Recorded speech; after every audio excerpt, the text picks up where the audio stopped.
The choices and decisions of parents can negatively affect the lives of children to the point that irreparable damage may occur. I am Frederick because of the choices my mother made. I married my sister. But before I tell you my story, take the trouble to subscribe and like. I was a lonely child. Let me explain. I did not grow up with my parents. I don't even know who my father is. And my mother abandoned me and my grandmother at the age of 5. So I grew up with my grandmother, so there was just 2 of us. I have never known what family is, with brothers and sisters, surrounded by parental warmth. My mother gave birth to me when she was still very young. She was only 16 years old, in 3rd grade. My father was also a student in his final year. It seems that when my mother told him she was pregnant, he refused to assume paternity and disappeared. My grandmother undertook to do everything necessary for me to pack nothing while growing up. It is to her that I owe everything. From what my grandmother told me, when my mother got married, she could not take me with her to her new house. Nevertheless, she still came to see me from time to time. After high school, I got a scholarship and went to study in Canada. It was there that I met Regina. She was very intelligent, distinguished, and very kind. Her beauty and charm captivated me. I wanted her so bad. She was the only one I needed. I didn't hesitate to ask her out, so I asked her to be my girlfriend, and we started dating without worrying about anything. I talked a lot about her to Mom and Grandma. Regina told me a lot about her mother too, and just like me, she never knew her father. He died when she was only 10 years old. She had simply told me that she had vague memories of him. On the other hand, I never knew my own dad. I don't even know what he looked like. What is sad is that I do not even know his name since it is not registered on my birth certificate, and of a truth I never even wanted to know. In fact, the older I grew, the more hatred I felt towards him. Regina, on the other hand, grew up in Canada. Her parents were married. She has a brother. Their dad passed away when she and her brother were still very young. One day, Regina came to meet me at my home. "Darling, Mom would like to meet you. I told her so much about you that she would like to meet you." "Okay, no problem, my love. When would you want me to come?" "Next weekend." "All right, that's noted. I'm going to meet the one who made you the wonderful woman you are." "Thank you, darling." The weekend arrived. Regina reminded me of the time I should arrive. I arrived at their house on time and I rang the doorbell. It was Regina who opened the door.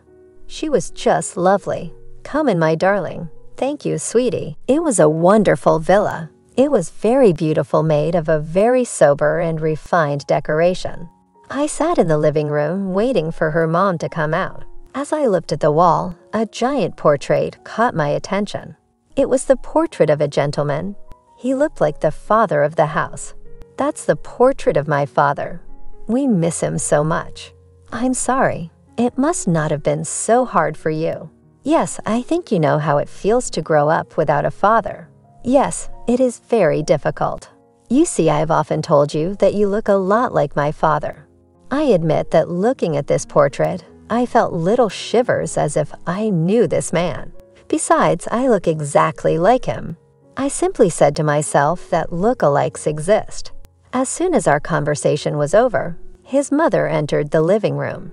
"You must be Frederick. Welcome." "Thank you, madam." Throughout dinner, Regina's mother kept staring at me, to the point where I felt uneasy. Nevertheless, she was very welcoming and very nice. Maybe because I looked like her late husband. Back home, I thought about this portrait, but I quickly forgot. The next day, I called my mother to tell her about my first meeting with Regina's mother, but I did not mention the portrait. I continued my relationship with Regina beyond all doubts, and everything was going well. Regina talked a lot with my mother on the phone to get to know each other better. After finishing my studies and finding a job, I scheduled the date for the wedding. We had chosen the holiday period in order for everyone to be present. "Honey, my paternal grandparents will come to the wedding." "Oh, good. That's wonderful." "For my part, my mother and my grandmother will be there, and my friends you know here." "It will be wonderful. I look forward to that day." The wedding date was fast approaching and preparations were in full swing. Mom and Grandma were coming in 2 days. I was also fixing their arrival. The day before the wedding, Mom and Grandmother helped me make the final adjustments. Regina's family had organized a meeting between the members of the different families, an occasion for us to know each other before the actual wedding ceremony. My mother and grandmother were eventually invited. When evening arrived, I went to the Regina accompanied by my 2 hosts. Once we arrived, it was his mother who welcomed us. "Come in, please." "Welcome, T.H.A. and Kess." She kissed us, then she led us into the room reserved for the ceremony. Once installed, Regina came to join us to greet Mom and my grandmother. Then Grandma made sure to comment. "She is very beautiful." "Ah, you said it right, Grandma." A few minutes later, my friends joined us. I was happy to see them. The ceremony was about to begin. Unfortunately, the worst happened. When Regina's grandparents and her paternal uncles came to meet us, I saw a strange expression on their faces and on those of Regina's grandparents. It looked like they knew each other. Mom was the first to speak. "What is this circus?" "You here?" Then Grandmother resumed. "I hope you have nothing to do with this family." "What do you mean?" said Regina's grandmother. "Regina is our granddaughter. She's Fred's daughter." "Don't tell me her husband is the son you had with him." My mother let out violent cries of pain. I couldn't understand what was going on. All the guests, worried, came to them to find out what was going on. "Mom, what's going on?" "What's the matter?" "Is this Fred's son? The one he had when he was still a student?"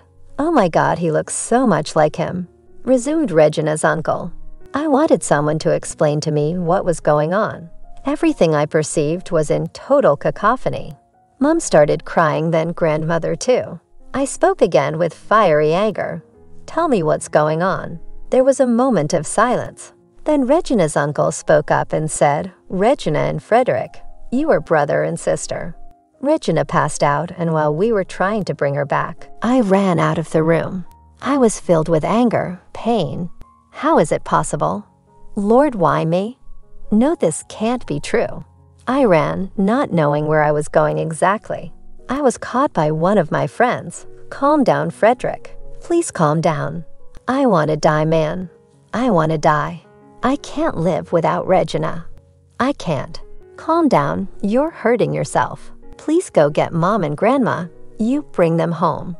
I'll join you there later." "What will you do?" "I want to know the whole truth. I'm going to get Regina's uncle." I went back to Regina's house, asking to talk to her uncle. Please, I would like you to tell me about this man who ruined my life and who took away what I held most dear." "My son, your father is my big brother. In his youth, he conceived you. Initially, he denied the responsibility. He made us realize that it was all a lie. But a few years later, he confessed the whole truth to our parents. We came back to see your mother to ask for forgiveness because he regretted his act and wanted to recognize you. But your grandmother and your mother categorically refused to let you be part of his life. After several attempts, nothing worked. They wouldn't let you see him. He got tired. He went to Canada and started a new life with another woman, Regina's mother. That's why you grew up without knowing your father. I returned home with a heart full of bitterness and anger. Mom had ruined my life.